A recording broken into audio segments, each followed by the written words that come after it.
राधे राधे दोस्तों, आज की वीडियो में हम माघ मास महात्म्य का 5वां अध्याय सुनेंगे। 5वां अध्याय प्रारंभ।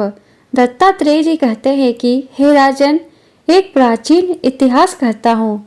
भृगु वंश में ऋषिका नाम की एक ब्राह्मणी थी जो बाल्यकाल में ही विधवा हो गई थी। वह रेवा नदी के किनारे विंध्याचल पर्वत के नीचे तपस्या करने लगी।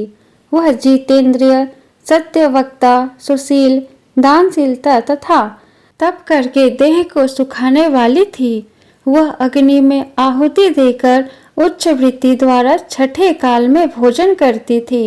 वह वलकल धारण करती थी और संतोष से अपना जीवन व्यतीत करती थी। उसने रेवा और कपिल नदी के संगम में 60 वर्ष तक माघ स्नान किया और फिर वहीं पर ही मृत्यु को प्राप्त हो गई।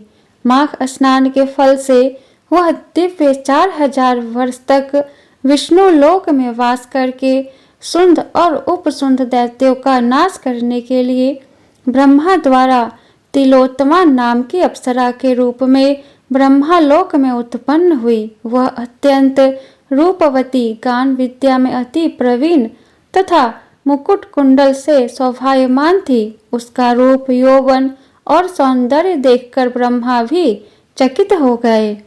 वह तिलोत्तमा रेवा नदी के पवित्र जल में स्नान करके वन में बैठी थी। तब सुंद व उपसुंद के सैनिकों ने चंद्रमा के समान उस रूपवती को देखकर अपने राजा सुंद और उपसुंद से उसके रूप की शोभा का वर्णन किया और कहने लगे कि कामदेव को लज्जित करने वाली ऐसी परम सुंदरी स्त्री हमने कभी नहीं देखी।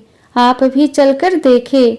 तब वह दोनों मदिरा के पात्र रखकर वहां पर आए जहां पर वह सुंदरी बैठी हुई थी और मदिरा के पान विहल होकर काम कीड़ा से पीड़ित हुए और दोनों ही आपस में उस स्त्री रत्न को प्राप्त करने के लिए विवादग्रस्त हुए और फिर आपस में युद्ध करते हुए वही समाप्त हो गए।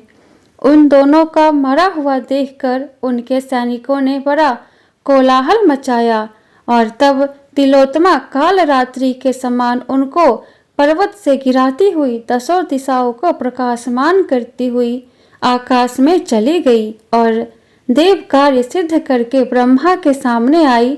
तो ब्रह्मा जी ने प्रसन्नता से कहा कि हे चंद्रवती, मैंने तुमको सूर्य के रथ पर स्थान दिया। जब तक आकाश में सूर्य स्थित है, नाना प्रकार के भोगों को भोगो। सो हे राजन, वह ब्राह्मणी अब भी सूर्य के रथ पर माघ मास स्नान के उत्तम भोगों को भोग रही है। इसलिए श्रद्धावान पुरुषों को उत्तम गति पाने के लिए यत्न के साथ माघ मास में विधि पूर्वक स्नान करना चाहिए। इति माघ मास महात्म्य 5वां अध्याय संपूर्ण। बोलो विष्णु भगवान की जय, श्री कृष्ण भगवान की जय, लक्ष्मी नारायण की जय, दत्तात्रेय भगवान की जय। वीडियो पसंद आया हो तो वीडियो को लाइक कर दे और आगे का अध्याय सुनने के लिए चैनल को सब्सक्राइब नहीं किए हैं तो चैनल को सब्सक्राइब करके बेल आइकन को ऑन कर ले, जिससे मेरी अगली आने वाली वीडियो की नोटिफिकेशन सबसे पहले आपको मिले। तो फिर मिलती हूँ मैं आपसे नेक्स्ट वीडियो में। जय श्री कृष्णा, राधे राधे।